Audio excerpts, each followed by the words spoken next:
मध्य प्रदेश में कांग्रेस सांसद सज्जन सिंह वर्मा ने बीजेपी और आरएसएस की तारीफ की है। कांग्रेस सांसद ने जिस तरह से बड़े नेताओं पर तंज कसा है, उससे कांग्रेसी नेताओं का तिलमिलाना लाजमी है, लेकिन बीजेपी इस पर चुटकी ले रही है। कांग्रेस ने कल संवाद बैठक की और संवाद बैठक करने के बाद सिर मुंडाते ही ओले पड़े। संवादहीनता का कांग्रेस पार्टी में कितना बुरा हश्र है कि खुद उनके सांसद, उनके विधायक और उनके पार्टी के नीचे के कार्यकर्ता भी कांग्रेस पार्टी और उनकी सरकार के कामों से संतुष्ट नहीं है। मिशन 2013 कैसा होता है वो जानता, कैसे उसे जीतना है वो जानता।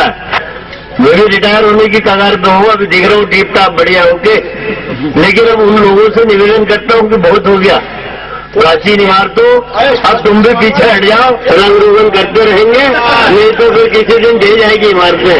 तब तो नौजवानों को आगे आने दो, नौजवानों को आगे आने दो, बूढ़े लोगों का आशीर्वाद हमारे सर पे रहे ये काम करने, क्योंकि अब राहुल गांधी का जमाना। कांग्रेस में रहकर आरएसएस यानी दुश्मन की तारीफ और मिशन 2013 की लड़ाई में खुद की जीत पर शक। यही किया है देवास से कांग्रेस के सांसद सज्जन सिंह वर्मा। बेबाक और निडर सज्जन इतने पर ही नहीं रुके, अपनी पार्टी के ही बड़े नेताओं पर सवाल उठा दिया, उनकी नीयत पर तंज भी कसा। हमारे बड़े नेता लफाजी करते कि मिशन 2013 मंडी हम जीतेंगे, हम ये होगा, हम वो होगा। जब तक कांग्रेस का बड़ा नेता जमीन के कार्यकर्ता की पूछ परख नहीं करेगा, दिल्ली में बैठे नेताओं की दुकान बढ़िया चल रही, उन्हें कोई कष्ट नहीं है, उनकी दुकान चल रही, कोई मंत्री है, कोई सांसद है, कोई क्या है। लेकिन जब बड़े नेताओं को दौरा करने की बारी आती कि जाइए जरा मध्य प्रदेश के जंगलों की खाक छानिए, तो हमारे नेता ऐसे से निकलते नहीं है। राहुल गांधी का नाम लेकर सीधे बड़े बड़े नेताओं से पंगा ले बैठे हैं सज्जन साहब। शायद इसलिए बड़े नेताओं की बेबाकी पर अभी कुछ बोल नहीं पा रहे। सिर्फ चने खाने भर से काम नहीं चलता है,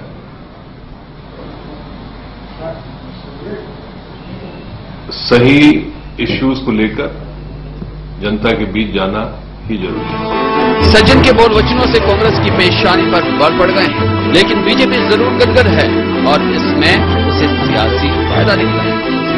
राजनीति को जब तक आप सेवा का माध्यम नहीं मानेंगे और सत्ता में आने के बाद हम किस लिए सत्ता जनता ने हमको सौंपी है उसका एहसास हमको नहीं होगा, तब तक इसी तरह का संस्कृति के शिकार संबंधित जो राजनीतिक पार्टियां वो रहती हैं। विधानसभा चुनाव में सिर्फ 1 साल बाकी है और उससे पहले अपने नेताओं पर इस तरह सवाल खड़े करना पार्टी के लिए नुकसानदेह साबित हो सकता है।